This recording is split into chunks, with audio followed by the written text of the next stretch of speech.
Hi, Janelle Schaefer here with Sheep Hill Herbs, and I am outside in my garden today in eastern Pennsylvania.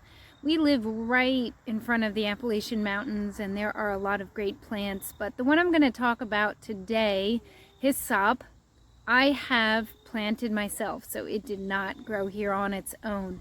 And this is a very, very pretty plant with medicinal benefits, something I would suggest anyone grow in their herb garden. It attracts bees and butterflies and is just gorgeous, and you can save the what would I call this?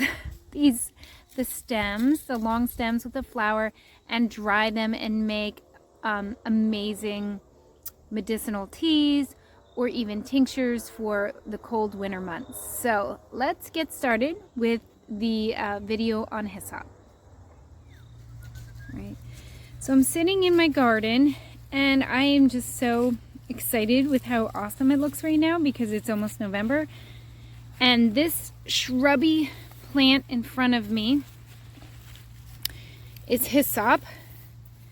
And you can see the purple flowers and these simple, long, pointed leaves. They're lighter on the underside, and they make these nice long sprigs, and it is really quite a gorgeous little shrubby bush. This plant I planted the first time this year, and I'm happy with its growth in one season, and it will get even bigger. It's a perennial. So let's talk a little bit more about hyssop. Okay, so in front of me is my hyssop bush, and I did cut it back actually pretty hard earlier this summer, and it wasn't growing very well, but now it looks so good and I'm just so happy with it. And I'll wind up cutting it all back to just a few inches before it gets too cold here, and then it will come back next year. So when I think of hyssop, I think of this plant being named in the Bible, and the Israelites using the strands of hyssop to mark the door with the lamb's blood. So it is a cleansing and a purifying and a holy herb. Any of the herbs I feel like that are mentioned in scripture have some kind of extra significance.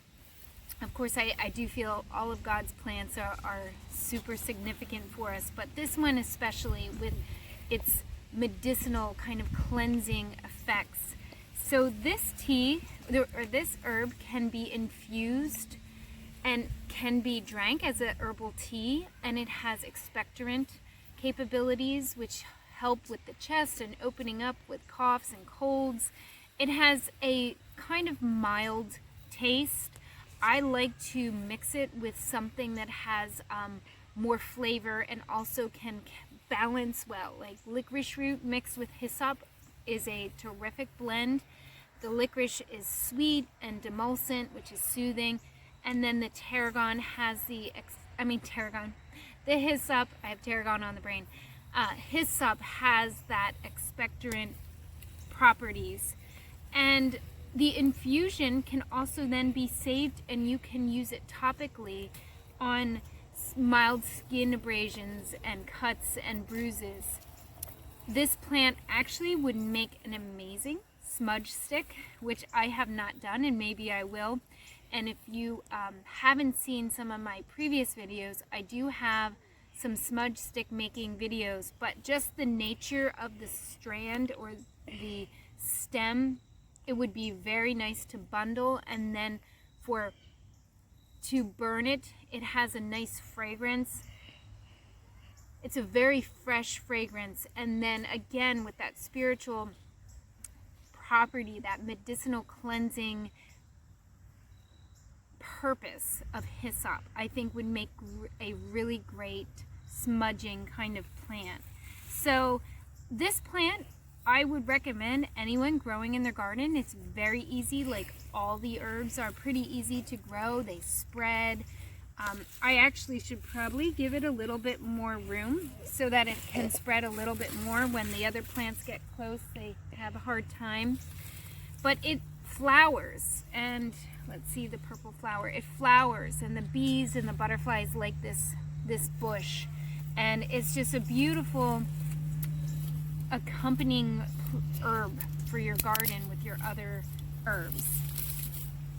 A little bit more, I think, beautiful than some of the lower creeping thymes, because it comes up and is so bushy and has this bright purple flower. So thanks for visiting my channel again. Before you go, hit the subscribe button.